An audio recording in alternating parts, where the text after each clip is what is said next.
I'm the proud parent of 19-year-old twins. They'll be 19 in June, and um, um, I guess I should also say that I'm a widow.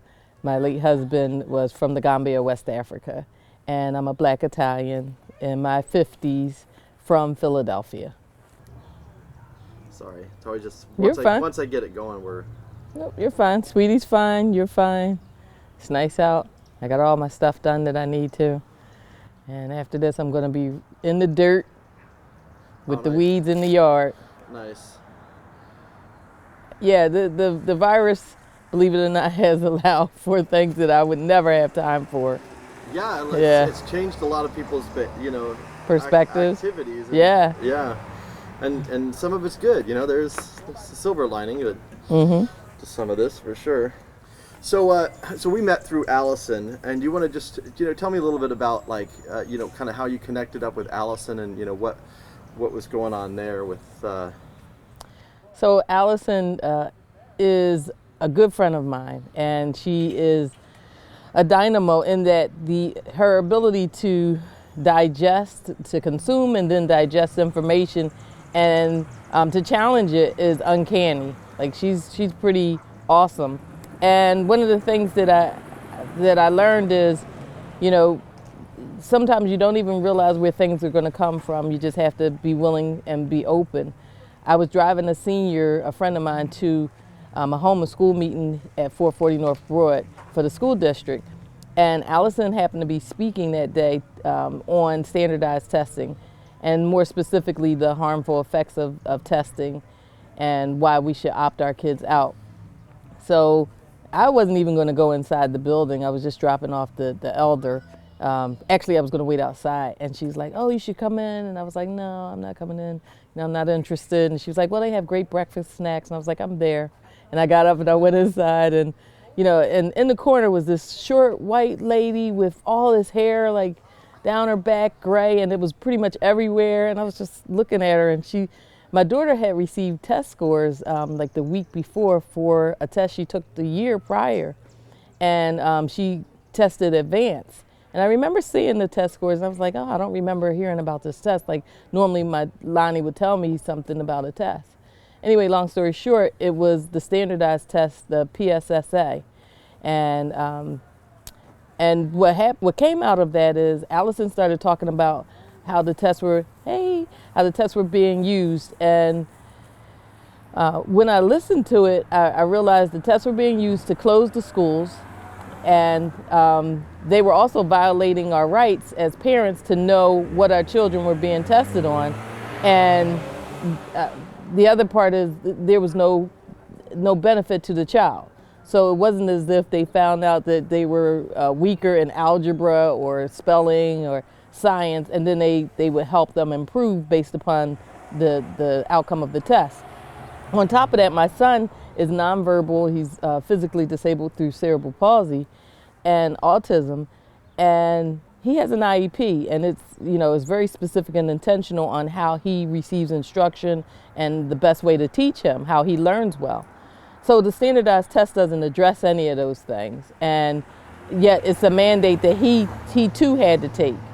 And I was very unhappy about that. So as I listened to Allison, I realized that they were taping my son without my knowledge. They were taping him as he failed the exam. For the special needs population, it's the PASA. So after she finished talking, and everybody was interested. Every parent that was in there, in my opinion, was interested.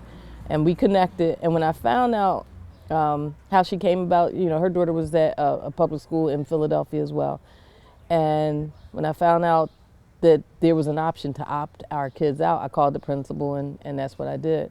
And it just kind of set things in gear, because that year we had the most opt-outs in the city of Philadelphia, and we went hard with it. And prior to that, we didn't know each other, and we became great friends. And she is a truth teller. She exposes things. She follows the money, and she's just very humble, but determined and fearless. Yeah, she's pretty incredible. I'm gonna make one change real quick. I can't remember. It's Keith or Sutherland. Sandra Bullock and Jeff Bridges is another one. And it's amazing. Like, he really is particular. It's kind of disturbing movie. Which one? The Jagged Edge. Yeah, it was. You don't want to get like. It reminds me of Get your rabbits. Edward Norton and Oh yeah, that's. yeah, like he does one. He does a few. He does a De Niro, and he does one with Richard Gere, Primal Fear. Yeah. Oh yeah, I saw that one. Yeah. Yeah, that's a good one. That was the movie that launched his career. Was it? Yeah, he was kind of a nobody, but he like everybody paid attention to him after that movie. They're like, oh wow, he was good. Oh yeah, he's amazing. Yeah. Yeah. You ever see Death to Smoochy? No, but I can check that one out. It's a weird movie. Like, it's a bizarre movie, but it's like, it's kind of like this aging children's TV show star. Okay. Like, and he gets replaced by a dinosaur. Like, but it's like kind of dark. Like, it's like they're competitive. Like, oh, okay. It's Edward Norton and who's the comedian that died? The actor that had depression. Not Bernie Mac. No, Robin Williams. Uh-oh.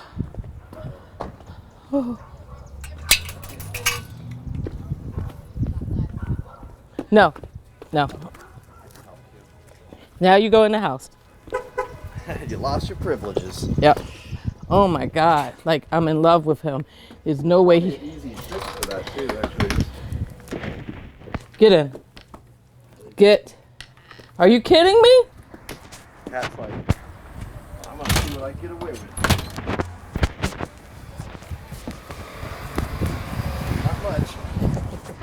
No, we try to let him have fresh air and grass, but now I've covered up most of the grass. Yeah. You know, he's just like, Mom. I don't mind it if you. Oh, okay. Yeah, I don't care. It's a lot. So anyway, so you guys did some stuff together on the standardized testing. Yes, opt-out movement in Philadelphia, around the Keystone exams, around the PSSAs, the PASA. So, yeah, that's where we first met, and I was fortunate enough to become friends, and you know, she's amazing. I consider her one of my best friends. You were telling me the story how they were recording. Right. So, in order to prove that Kaba actually took the test, they're buried inside an IEP, which can be anywhere from 60 pages to almost 200. Unless a parent checked off a box that would keep them from allowing their child to be videotaped, it was an automatic opportunity to videotape. So every child that has an IEP gets videotaped unless a parent knows to look for that and then check off that box or either uncheck it. I think it's to uncheck the box, you know, and these are templates. So, and it's a lot. It's depending on the severity of your child's situation, you know, there's a lot to read through. Anyway, that was just one example of how your rights are taken from you and you have no idea that that's the situation. Another situation was with the other twin, excuse me, my daughter Fulani, and I remember waking up because she was about to leave for school and I was trying to sleep in, and she's like, Mom, please, I need you to sign this form. And I was like, why'd you wait till the last minute? You know, the normal thing. And I'm reading over the form real quick, and the goal was to allow the school to have women of tomorrow to come in and assist her with scholarship applications. And I was very excited about that. But as I'm reading through the form and I'm just about to sign it, you know, because it's about 3 pages. And this is from the school district of Philadelphia. It says at the end, parent authorizes indefinite release of FERPA rights. And I'm like, wait, what? Why would I authorize indefinite or permanent release of the FERPA rights? First of all, what does this have to do with my FERPA rights for my child? Family Education Rights Protection Act. And so everything that's ever been in Fulani's file, whether it's medical or something around her trauma or psychological, anything that's in the school district's files could now be released indefinitely to anybody. And I was like, that has nothing to do with her getting scholarship help. And I was pissed off. So we just happened to have a school reform commission meeting that evening. I think it was that evening or the next day. And of course I testified on that. And the first thing that the superintendent said was, well, we would never do that. We would never violate, a parent's right, FERPA rights, or ask them to, release them. I had, prior to that meeting, texted the state rep, the state senator, two state reps and one state senator, to let them know that this was being done. This is the same senator, Senator Art Haywood, who had also been working with us as parents to get rid of the Keystone exams, because he understood the hardship and the biases that came with these exams. So that was yet another example of how embedded, if you're not really looking for these things, the opportunity is to get more and more information on your children. And so the exchange is, somebody would give her some assistance with scholarships in order for us to release our rights indefinitely. And it just didn't make sense. So of course I let Allison know about it, and this was something that we needed to take a deeper dive in. And considering my personal situation, both twins have a lot of medical needs. They were preemies, they came at 25 weeks. And, for Lonnie, for example, you don't see her autism. Her autism is actually like a gift for her. She plays about 9 instruments. She at one point was speaking at least 2 languages and studying another. And so she doesn't want to be identified by a disability. We all have disabilities. I have them, but we don't readily recognize them, whether it's being sight impaired and needing glasses or hard of hearing. So it got me thinking about how many things, we give up on a regular basis, and how things are just tracked on us without our knowledge. I have every day of my son's life, unless it's their day off or it's a holiday, I have somebody in here assisting me with all of his transfers. And I remember the agency also has a nurse that comes out every month. And at one point the nurse was like, well, we're gonna have to start coming out twice a month to check on your son. And I was like, well, yeah, no, that's not happening. My son sees his doctor, pediatrician, if you will. And he has specialists for his hydrocephalus, so he's got neurologists, orthopedic specialists, you name it.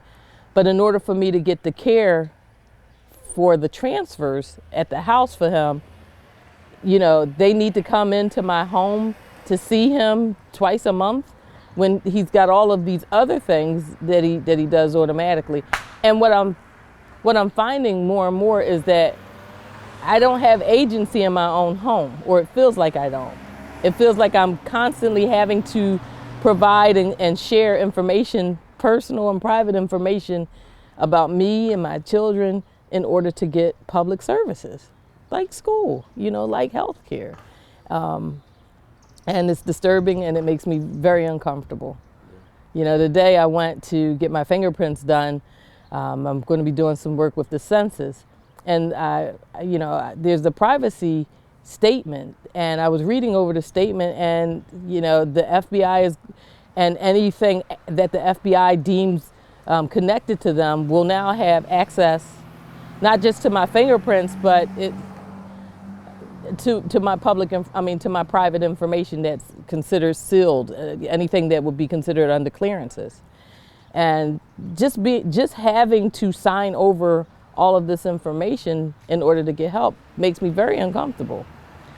I worked for the Office of Civil Rights and Civil Liberties years ago, and during that time, they were working on a badging system where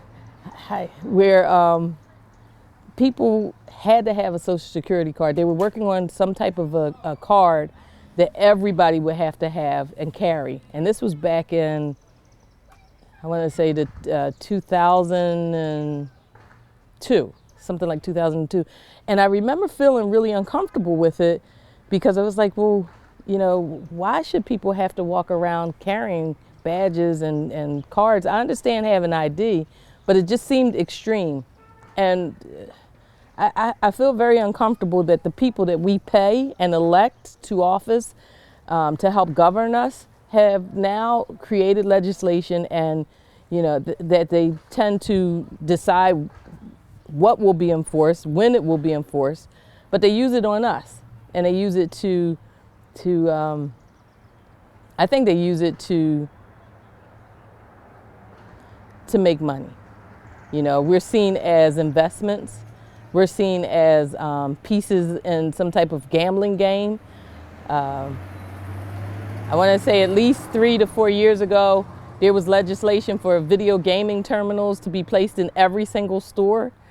VGTs is what they call them. And right around that same time, there was this game that was really weird that was ushered in, and it had to deal with Pokemon. And people were scrambling. It was like a scavenger hunt.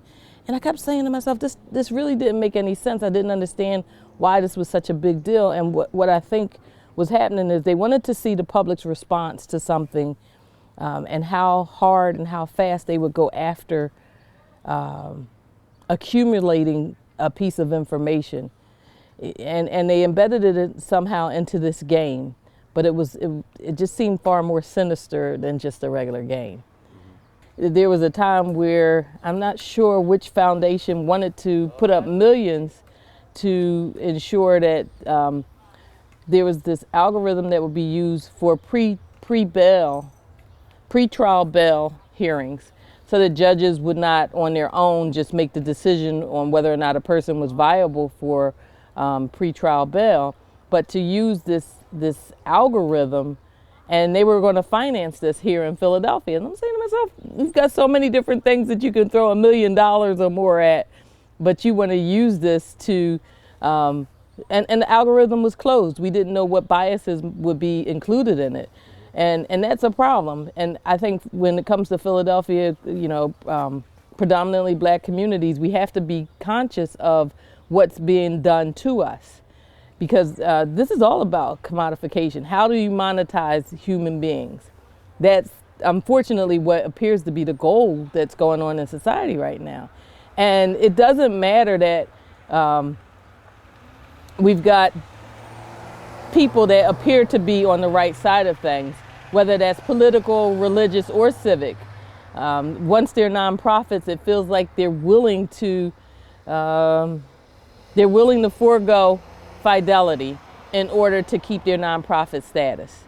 And you know, a lot of people would challenge that our religious institutions don't operate that way, and you know, they certainly would understand that our political institutions absolutely do operate that way. But civic, political, and religious groups now have to be scrutinized to see where their funding's coming from. You know, I consider myself a progressive, definitely a Bernie-crat, so I am far left. But even when we look at all the groups that are associated with progressive movements now, you have to look and understand where the funding's coming from.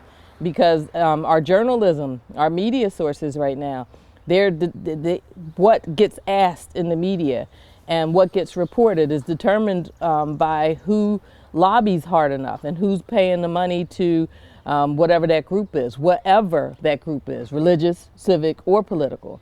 And those are the things that the average American, in my opinion, don't think about. They've been conditioned by advertisement that, you know, life is hard, things move quick, you got to stay on top. That's how fast food, you know, made its entering its big movement. That people were suddenly convinced that, you know, you didn't have time to create meals, and so you needed to be able to pick everything up on the go real quick and fast. That's not true.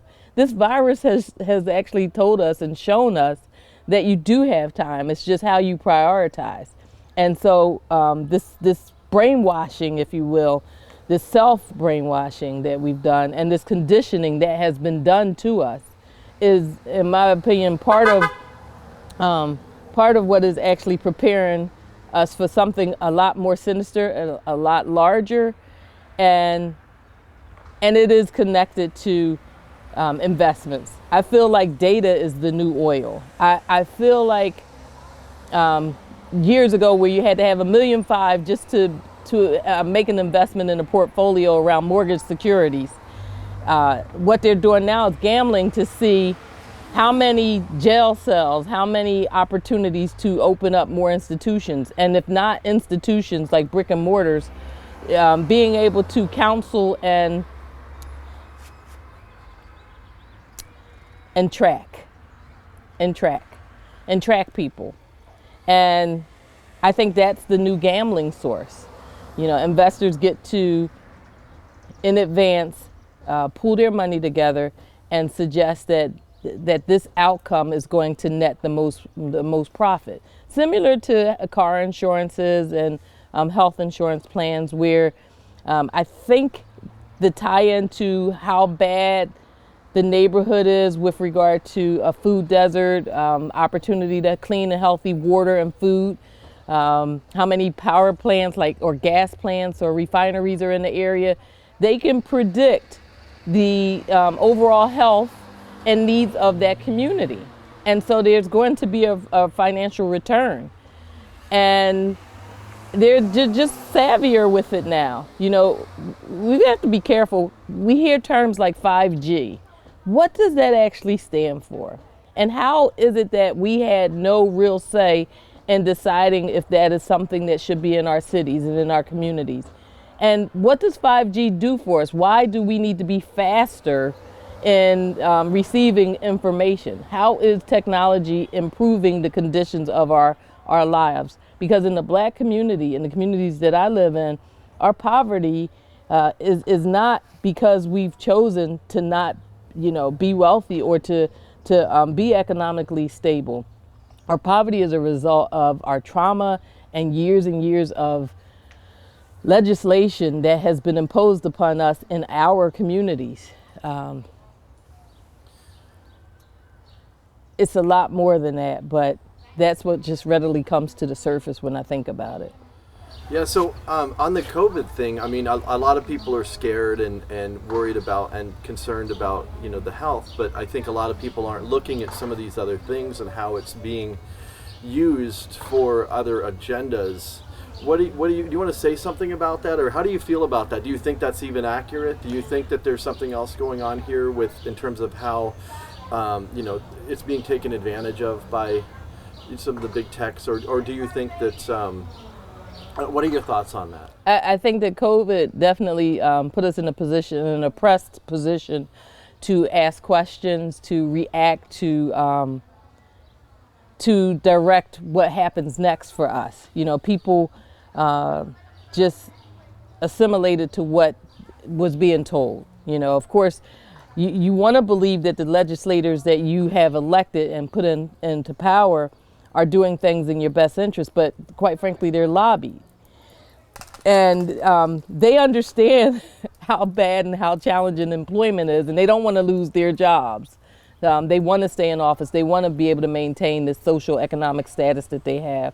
COVID-19, the virus, I don't think that the virus was something that wasn't talked about, that wasn't almost foreseen. I believe that 9/11, if we're going to talk about conspiracies, I believe 9/11 was, somebody deciding, hey, no, don't push back on it, because we have near misses with regard to attacks on a regular basis. But 9/11 was allowed to happen, but it came right after we had this horrible election, Al Gore and Bush. And I don't know if you've ever seen the movie Wag the Dog. I think Dustin Hoffman was in that one. I feel like oftentimes with regard to our government, there's a lot of wagging of the dog. And what that actually means is when they're distracting you from something greater or more sinister that's happening. So it's almost like what Allison was talking about with standardized testing. At one point, it was like they were reducing the tests or talking about eliminating the test, and it was because they were embedding the test in the actual work for children in school. So I do think that, getting back to the virus and the COVID-19, I feel like this was a distraction for something far more sinister that is going on. And what happens is the Democrats and the Republicans have these titles. I like to say that they're dinos, Democrats in name only, that actually just use that title because it's depending on what city you live in, if it's a predominantly a city of color, then you're going to have a more democratic voting base. And I actually feel like there is no good guy here. There is no extreme right or extreme left when it comes to what's happening to us in this country. And what we see is, people talk about the 1%, but it's not just about the 1%. Our legislators have been commodified. They have definitely sold us out and sold us down, but we have sold ourselves out because we are compliant. I do believe in resistance. I do believe that we need to be a lot more covert in what we're deciding to do next. And from a young child, I was raised to be respectful, to not challenge tradition, and to fall in line with things. Imagine, I'm an African-American Italian woman. So talk about all the layers of oppression that are just in that title. But we've been raised to not question things. And those days are over. Nobody wants to spend time in jail and be taken away from their family. Nobody wants that. But at the same time, the destruction of the planet, through environmental racism and injustice, the destruction that continues is maintained of economic instability in order to wag the dog, to keep us distracted, to make us feel like we're barely hanging on, so that we don't move in a certain way. We need to actually not just turn the apple cart over. We need to hammer it and just disseminate it. Dismantle it. Thank you. It's a very challenging time for us. It used to be really difficult for me to walk down the street and look at young children if they could see, I couldn't make eye contact because I felt like I'm not doing enough, and I do believe in my instincts. They've served me really well, and we haven't been able to do what we need to in our smaller cities. In the city of Philadelphia, where tax abatements are like the norm, the governor just in the last, I want to say about 2 years, he provided 482 additional Keystone Opportunity Zones. These are zones that were created for blighted areas to maximize jobs and to turn the area around and make it not just profitable, but to clean it up for the community. At least that was the initial goal. It would provide the business that was trying to come in and help do this and employ the community 10 years tax abatement. But what happens is you see these businesses, first of all, you see these opportunity zones being placed in areas that clearly are not blighted. That's number one. Secondly, these businesses, they start off maybe hiring 780 something, but within a year or two, they reduce the staff to 400 something. And then once the 10-year tax abatement is, they pick up, once that's over, they pick up and they move to the next area that's been designated a Keystone Opportunity Zone. So there's nobody, not just enforcing legislation, but there's nobody that's doing a forensic study and audit on what's not actually happening, or worse, what is happening as a result of, all of these breaks, not just to the rich, but breaks to, again, religious, civic, and political entities. And so the average person like me, the regular mom, where do you go? Who do you reach out to, and how do you organize in such a way? Because the minute that you are seen by an elected official and somebody, shares your name or you introduce yourself, then now you're considered a target that they want to also know your name, and they want to minimize damage by trying to get to know you. And hey, I want to work with you on this issue. And they may have understood that there was some piece of legislation that was already introduced around this that wasn't enforced. But what they're trying to do is to suppress you and to just minimize the damage that they're continuing. Because oftentimes they don't even know what their power is. They don't understand what their office can do, what their office's responsibility is, and the tools that they have. I'll give you another example of that.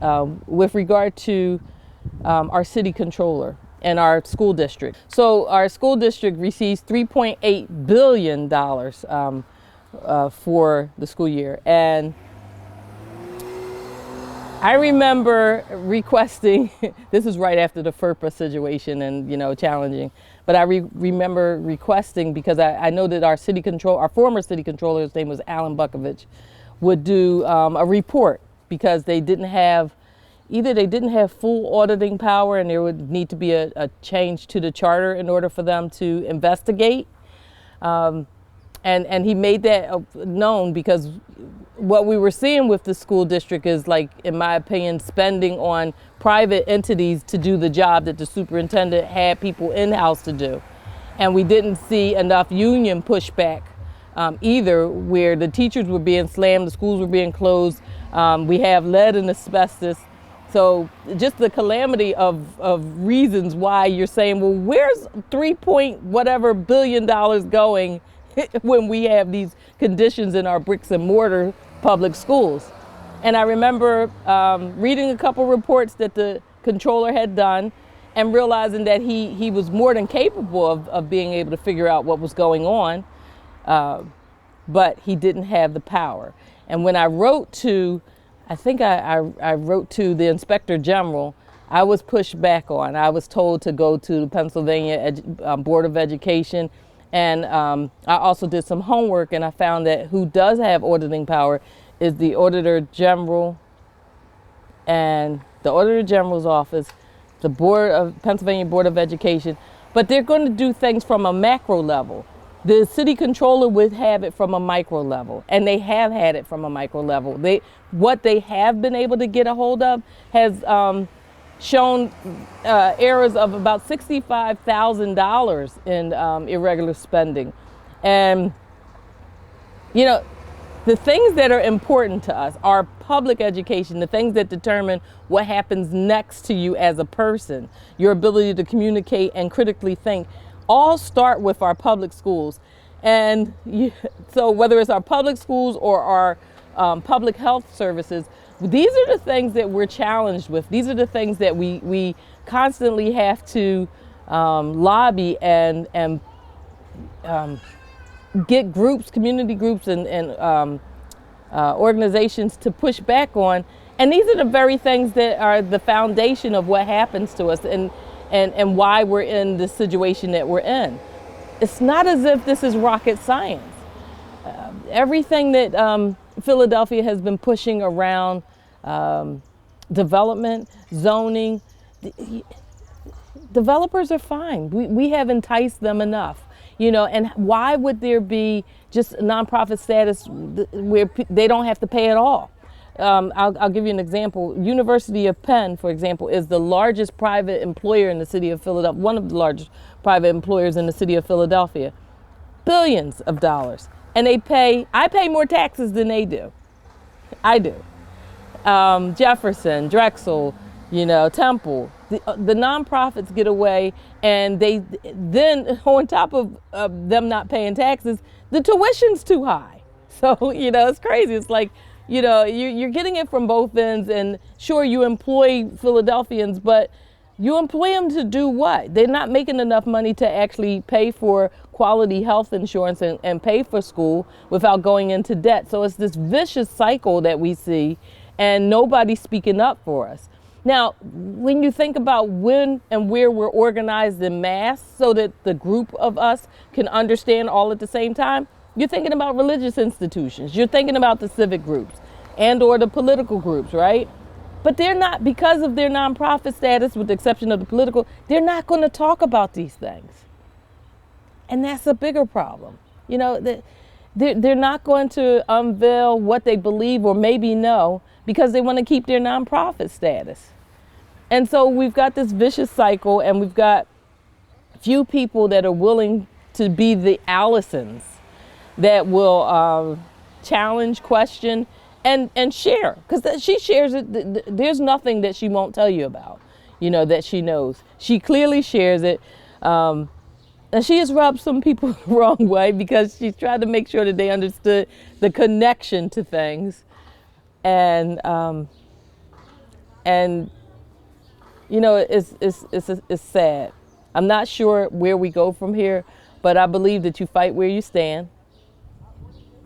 And, you know, we're far from over. My twins are 19 in June. I'm in my middle 50s, and I'm a widow. So we have to continue fighting. They didn't ask to be here, and every little kid that's born today or tomorrow is deserving of all of the great things that this country, this earth has to offer. And if we don't fight for it, if we don't raise our flags and shout and share what we know, then you're just going to see a bunch of robots. You're going to see a bunch of folks that are like conditioned and almost like surrogates. And that's interesting because like how many people actually go and like look things up and research and whatever. That's just like they go to the Philadelphia Inquirer to tell them what's up. You know, it's like Fox News. Assuming that there's, you know, Fox News or CNN or whomever, when there's a trust issue there. Absolutely. Or at least there should be a trust issue there. There should be there. That's better. But yeah. You know, this goes back to the transparency thing. You know, like, you know, what is it like?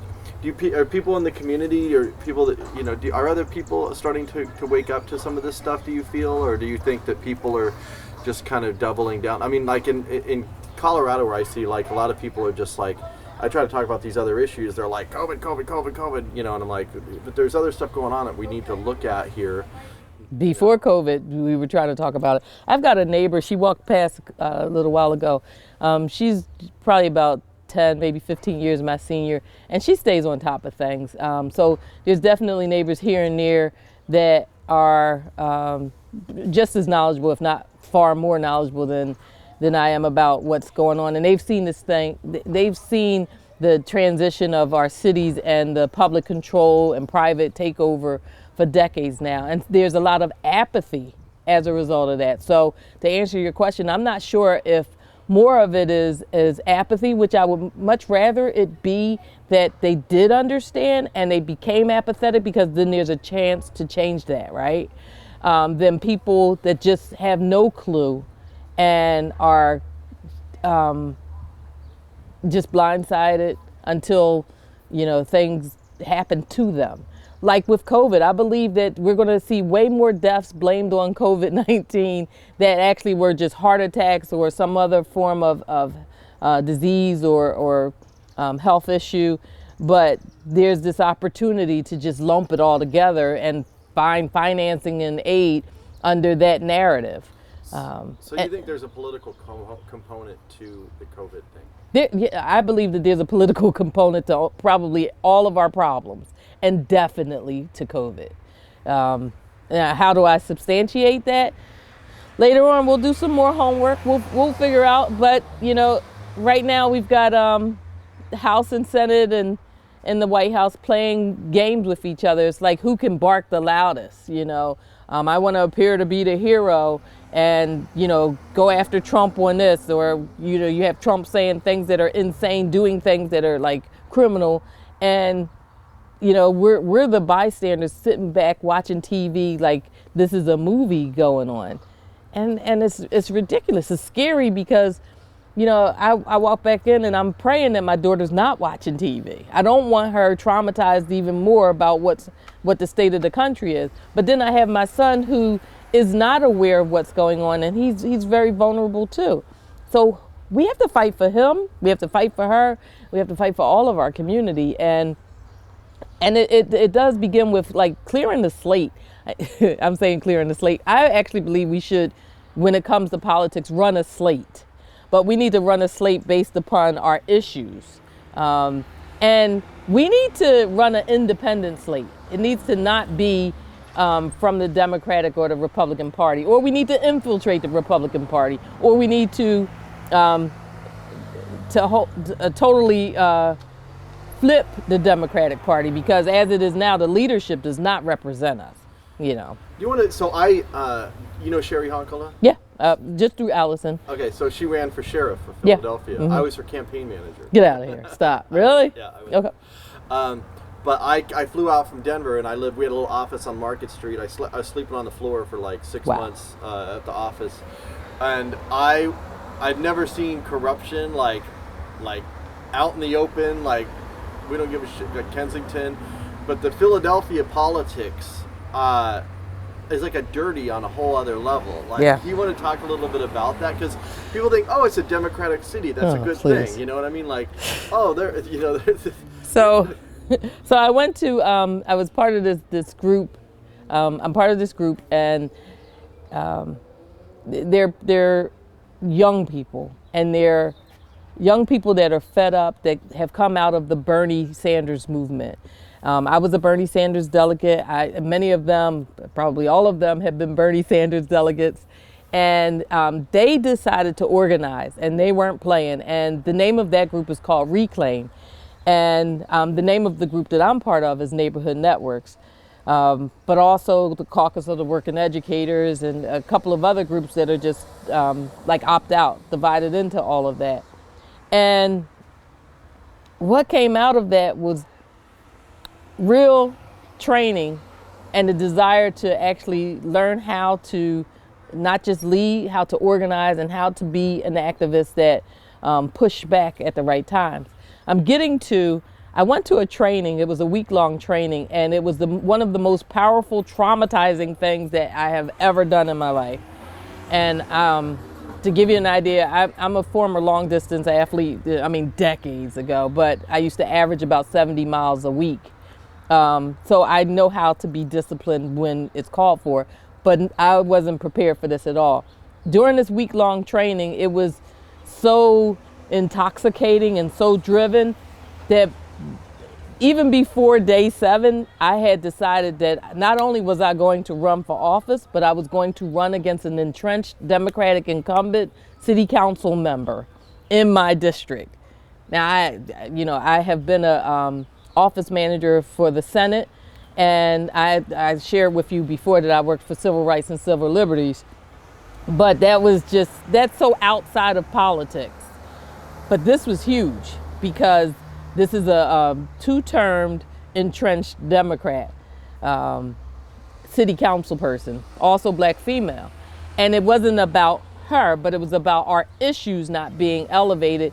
It was about the gentrification. It was about the environmental racism. It was about our public education and how privatized and how the schools were being closed and transformed into development, It was about zoning. I'm trying to think of criminal justice, you name it. Like, I don't believe that policing is restorative in any way. Restorative justice, restorative practice, It's important to understand what it is. It's important to understand when to use it. And our criminal justice system does not show that. Our paid elected officials do not support and challenge the narratives. And so, I had just decided that I was going to run and, uplift these issues and hopefully take the seat. And then it would be complete chaos, on city council. I ran for the school board as well. And when I say complete chaos, it would have been yes, yes, hell no, and this is why, and we're not moving until we deal with this. Like, that was the response that I was interested in. Well, we actually did get somebody in because I got kicked off the ballot by the entrenched incumbent because of a financial statement that wasn't put in the right office, because things are so not transparent. But we managed to get somebody from the Working Families Party, one of my dear friends, and a kick-ass woman named Kendra Brooks. So we managed to get her in. But getting back to Philadelphia politics, my dad was actually scared. He was like, they'll kill you. And I was just like, well, they're killing me right now. I'm not sure what, slow death or like quick. But they kill me with what I see going on in communities like this. You are afraid. If you're not afraid, you're crazy. And I remember going to a fundraiser, and after I spoke, my campaign manager told me that, they liked you, but they said that you seemed really angry. I was like, how the F can I be a black woman house in Philadelphia and not be in the state of anger? How can you be in this country and not be in the state of anger? Are you kidding me? You know, and I don't want to make you have to edit, but I know some of the things that I'd like to be able to say right now. Speak your mind. But the corruption that is so prevalent in Philadelphia's politics, I don't believe that the elected officials either think that they're so much more intelligent than us, or that we are so dumb that they should not take the time to explain things to us. With the exception of Helen Gim and Kendra Brooks, what you see or don't see, and I'm not just talking about on the council level, because it goes into state reps and state senators and Congress as well. You know, we spent time bird dogging for a second Dwight Evans around the Trans-Pacific Partnership. And he said that he opposed it, you know, but we needed him to publicly oppose it because people follow him. You know, California made a big deal and everybody got out and talked about what the TPP, the Trans-Pacific Partnership, would do to this country, right? But nobody really understood what it was all about. And so here, an elected official that is supposed to represent us, we're electing you, we're actually paying you, and we need you to speak up, that you understand why this is harmful to this country, that you will represent us in Congress around opposing this. And here's why, if you didn't know. And he dodged us. He would not come out publicly and when we say publicly, that means in print or on air, you know, TV, something, and he wouldn't do it. And what we find with these elected officials is that we have to lobby them. Damn it, you're paid. Like, is any of this volunteer? You know, are you volunteering your salary? Are you, like, you know, you're paid. You answer to us. You actually work for us. And so this honorable and being really nice and cordial when we see them drives me insane. I don't want to attack people. I'm not interested in that. I want results, and I want to know what you need to get those results. Right now, June the 2nd, we've got this this election coming up. And with the virus, we were working in conjunction with the city commissioner's office to make sure first of all, what we wanted was every single person registered to vote to have the ballot mailed out to them, the actual ballot mailed out to them. They're registered to vote. There's a virus that can kill people. We're supposed to shelter in place. Why do we possibly want folks to go out to the polling stations and vote?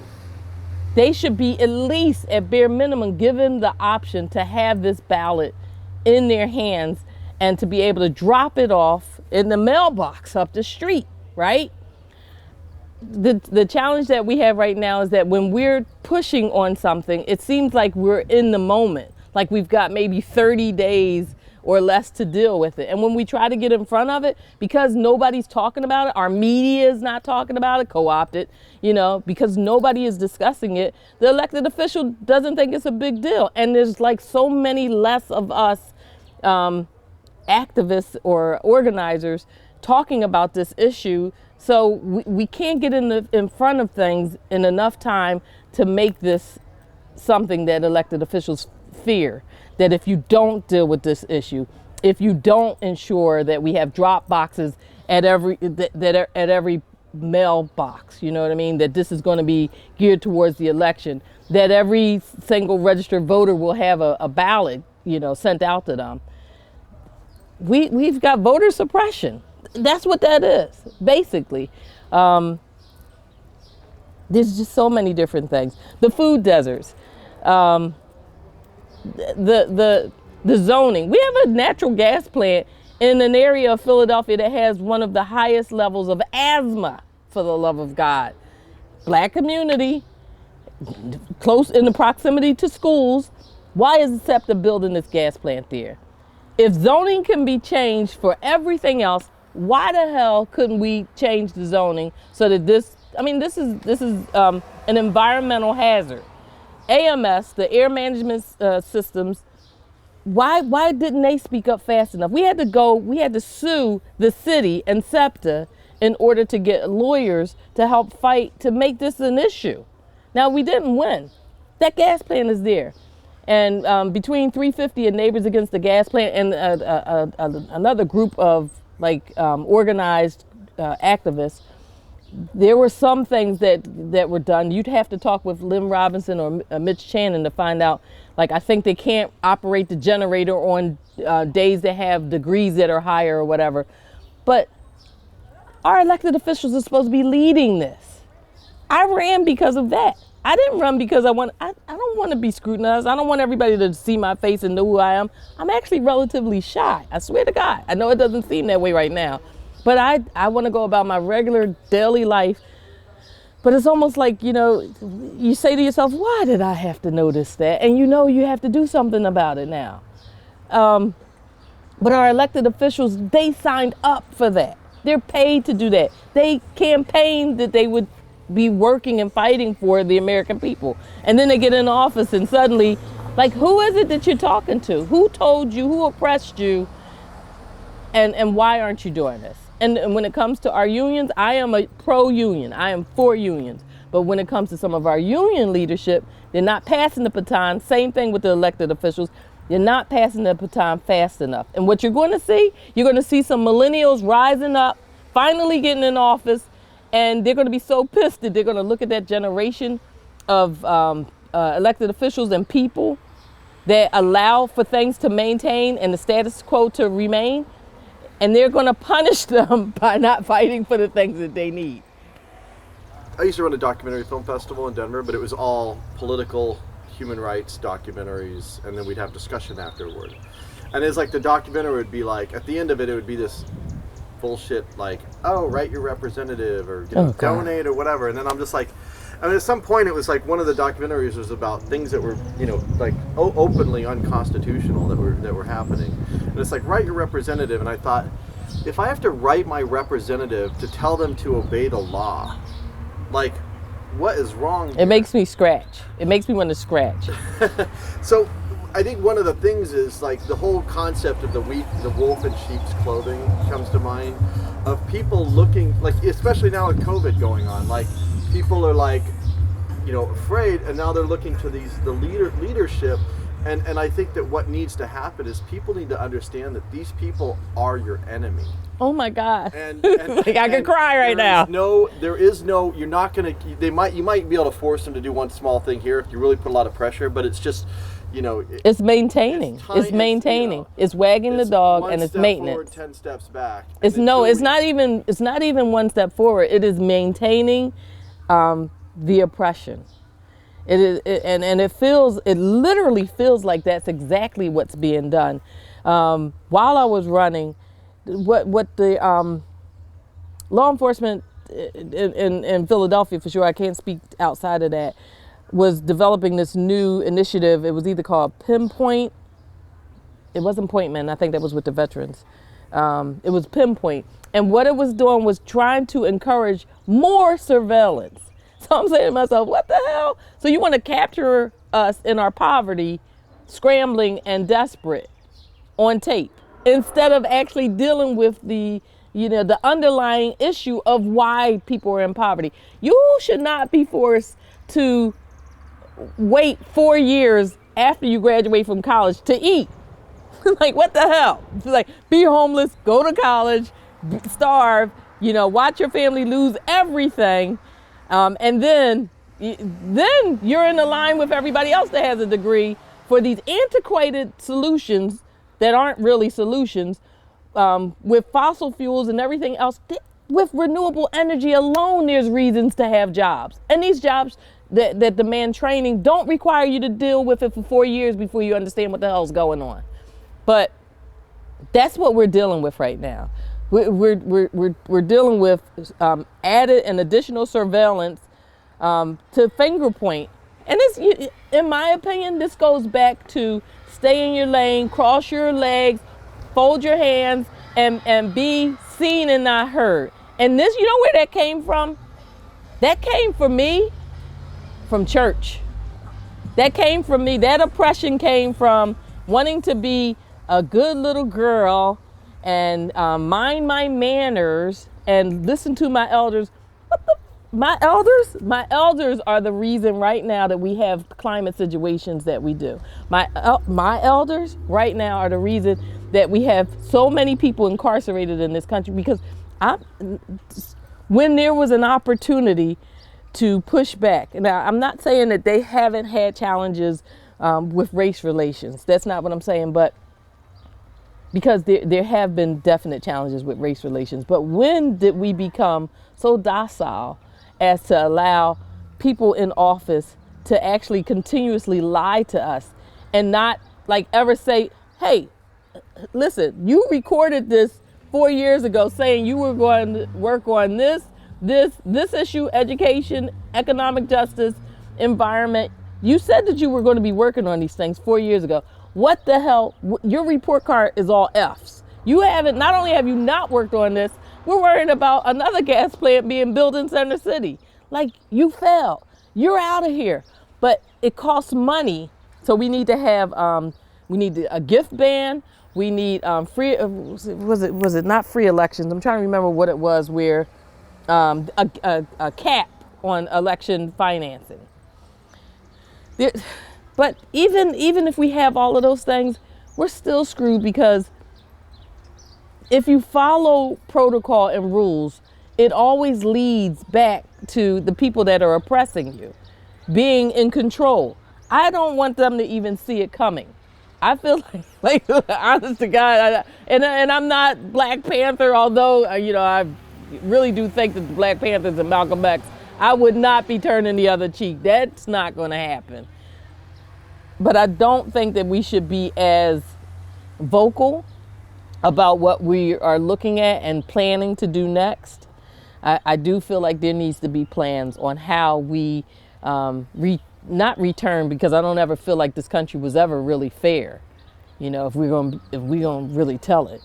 But I do feel like there has to be some conversations, plans, and actions that push back on the status quo. And I'm talking about in a very deliberate way. And while that's happening, at the same time, making sure that the average rank and file person, the stakeholders, are being educated on, this is what was being done to you under the auspices of this by these people.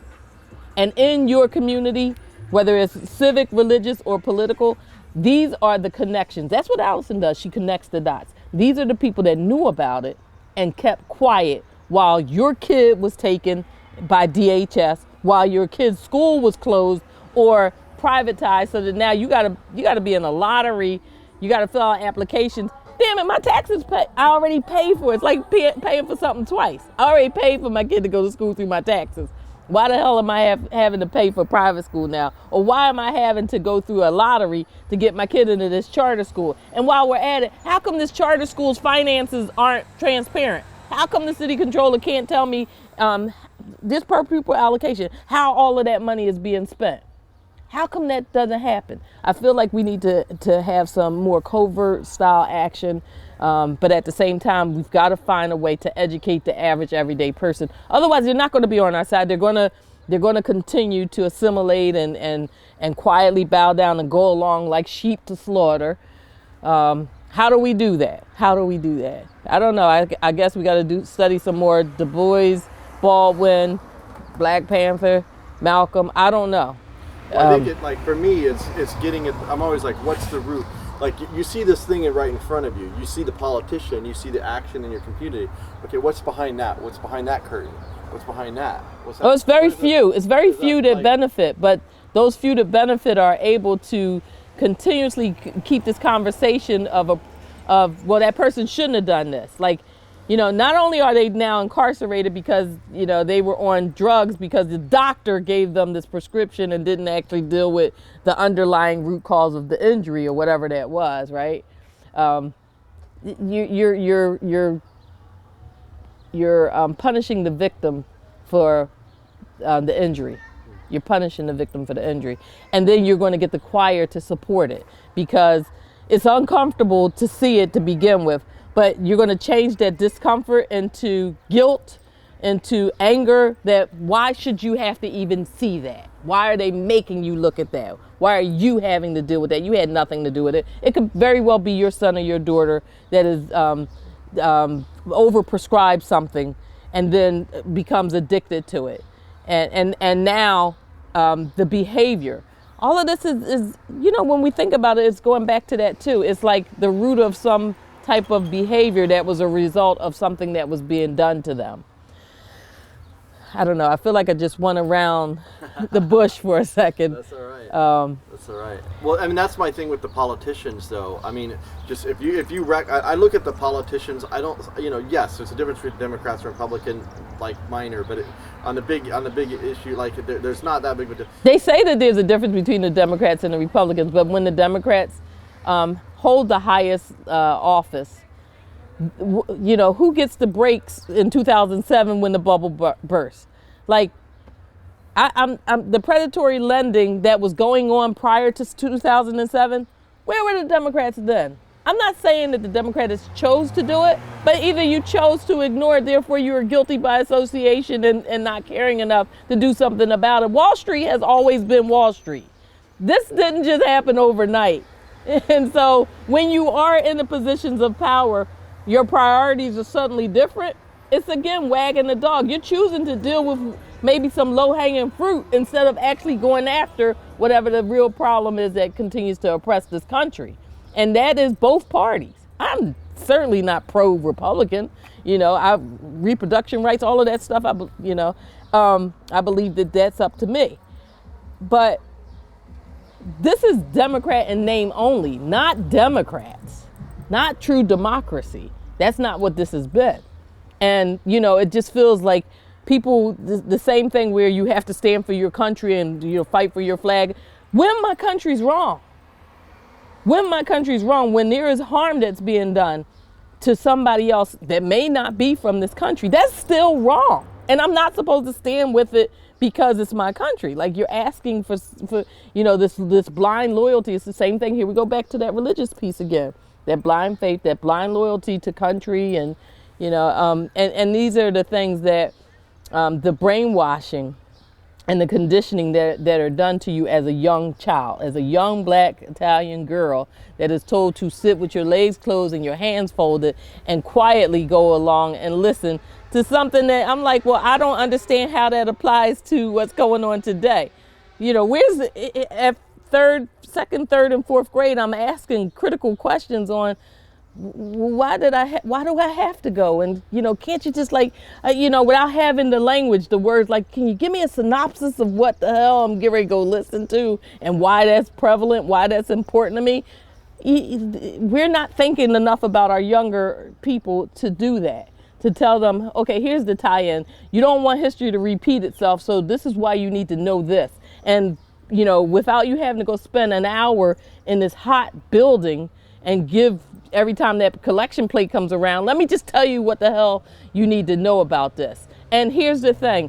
You may not understand it. You may not even believe it right now, but I'm going to make sure that you have some facts around it. I'm going to make sure you know why you see this group of people going to this building every Sunday, right? But that's not even done. It's, again, the conditioning. You need to blindly go because separation is how they get us. That family doesn't go to church, or that family goes to church, but they don't make their daughter go, or they don't make their son go. And the millennials that have inherited all of this mess that we've made, they're rising up. They're going to come. We're not passing the baton fast enough. We're clutching it. We're not going to give office up. He's too young. He's inexperienced. Well, what experience does he need that you have? Because you're under indictment. Your office has been found guilty of X, Y, and Z. Your staff doesn't even answer the phone. Somebody needs to work in a politician's office to be considered experienced. To do what? More of nothing. I want somebody that doesn't have experience politically, but has life experience and exposure, that understands our issues and is willing to struggle and fight, and not just fight, communicate. Matter of fact, not fight, but communicate, and to help find solutions together. That's what I'm interested in. I want somebody that's willing to include and communicate with all of us. Instead of feeling like suddenly because you have this title, you are now all knowing. I don't give a damn what degree you might have. You may not have walked in my shoes. You may not really know what I've been dealing with. So you can't actually speak for me. You can't relate, and you certainly can't solve my problem if you haven't had my issue. I do want to see a lot more of our younger people in office.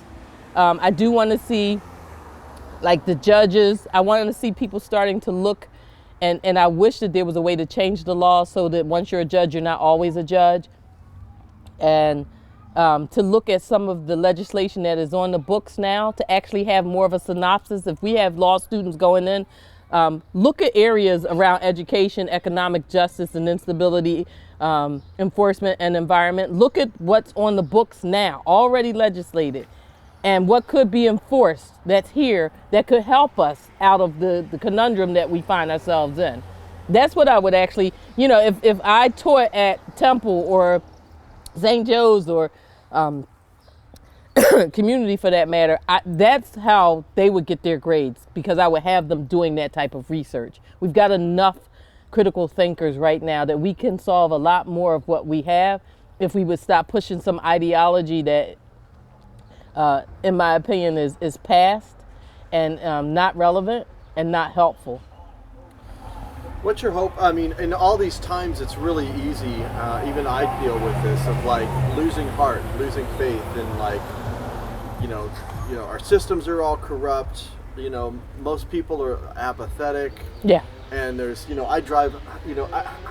So we have poverty in Colorado and Denver, but like nothing like, I drive out to Kensington where Sherry's at, like she's by K&A, and I'm just like, oh yeah, I forgot. Like this is like really, really, really bad, Yeah. And it's hard to like, keep your faith and like your hope that there's that the change is possible, that there's a way out of this, because it, sometimes it feels helpless. What would you say to that in terms of like, what are the things that you hold on to that keep you focused and on keep me from jumping off the building? I love the phrase "eyes on the prize." You get distracted and like whatever. Just stay focused, stay on target. That sort of.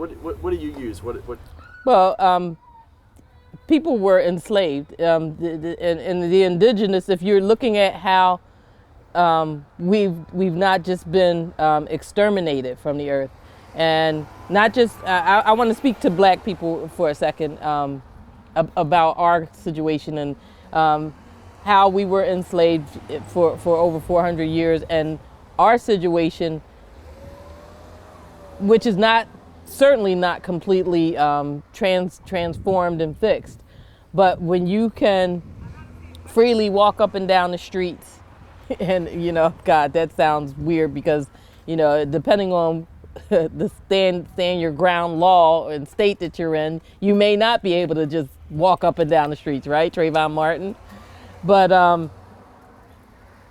there is hope, because we've come far as we've grown, as civilization has grown.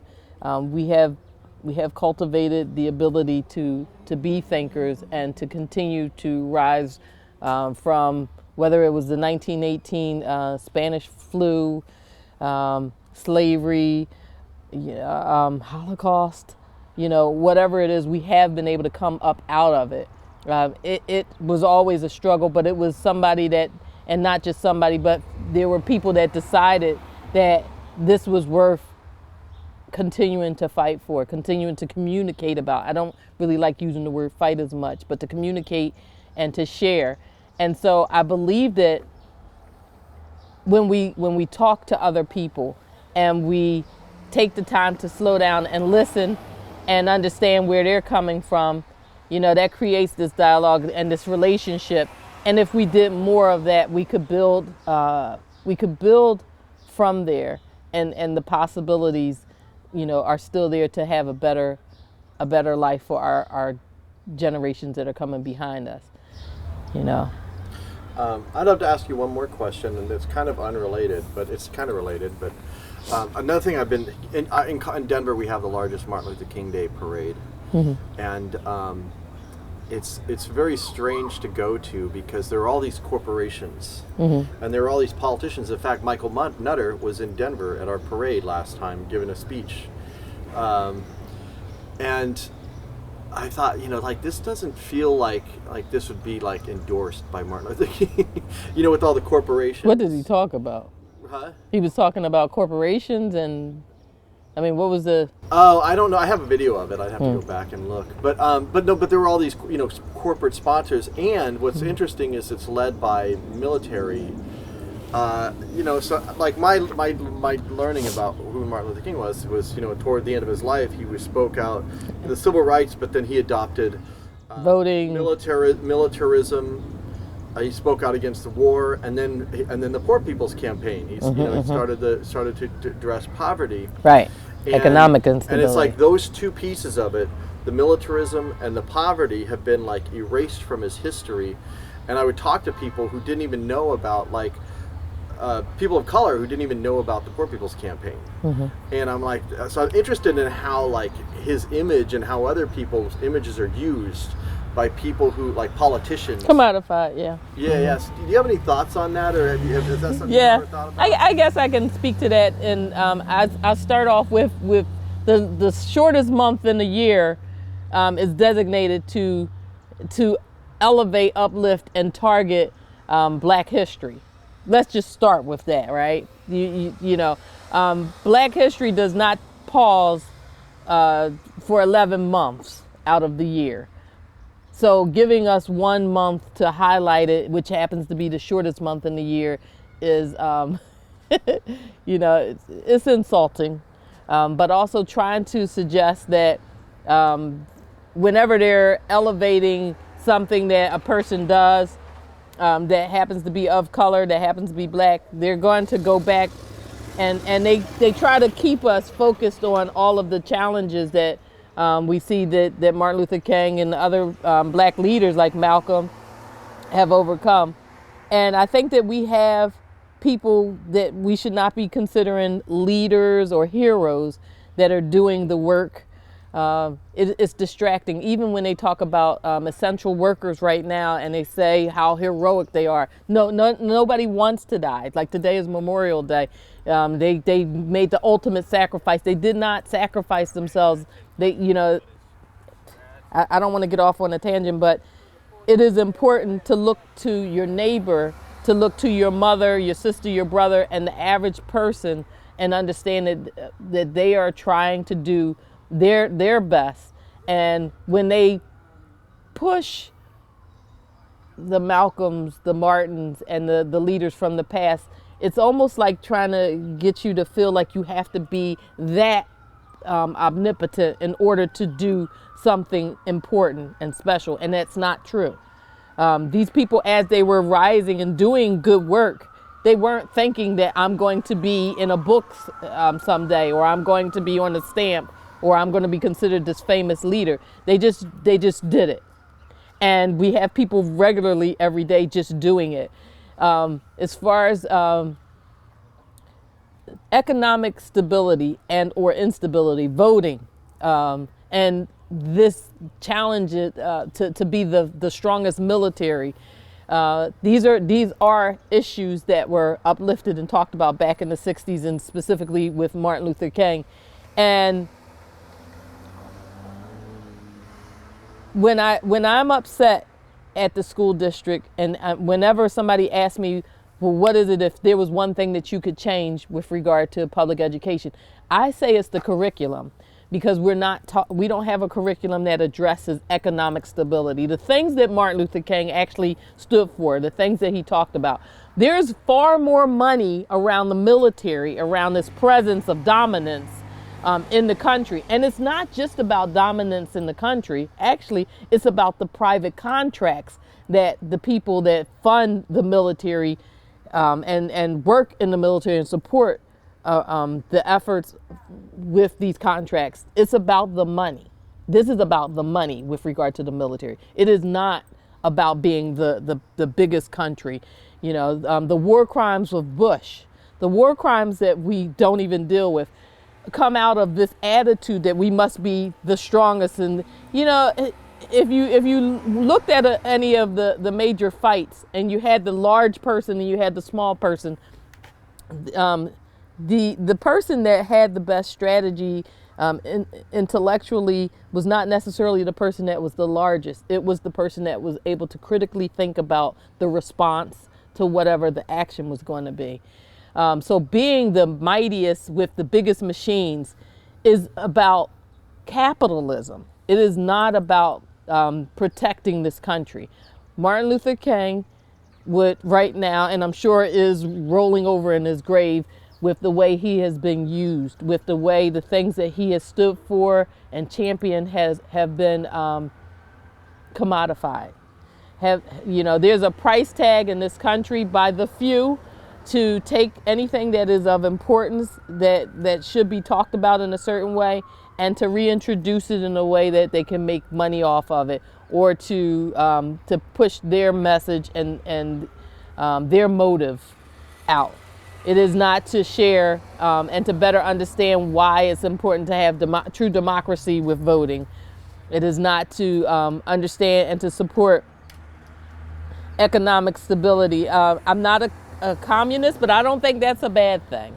And I think that the way that this country deals with socialism, communism, deals with economic instability, deals with race, sexuality, I think that is horrible. I think Martin Luther King would not approve of it. I wish we had more time to even talk about, like, just reel back and talk about sexuality and masturbation and suicide and gender identity and all of those things. Those are the things that I think are the real conversations that we should be having right now. Certainly not who can quote what Martin Luther King said at a certain time during a certain speech. It's not about the one-liners. It is about the premise, the whole understanding of how to help your fellow person and how to see humanity from the lens that is inclusive of all of us. Well, thank you. Any last comments? I guess the last thoughts is that I go to the bathroom just like most people. There's nothing really special about being able to share your thought and your consciousness and wanting true humanity for all. That's not special. That's actually it's not rare. I think most people want that. I think that people are a little less likely to say that out loud, and we've been berated for being transparent and being affectionate and emotional. This society has changed us, and we need to take that back. We need to be who we authentically feel like we are. That's what I would like to end with. Awesome. Well, thank you, Tonya. Yeah.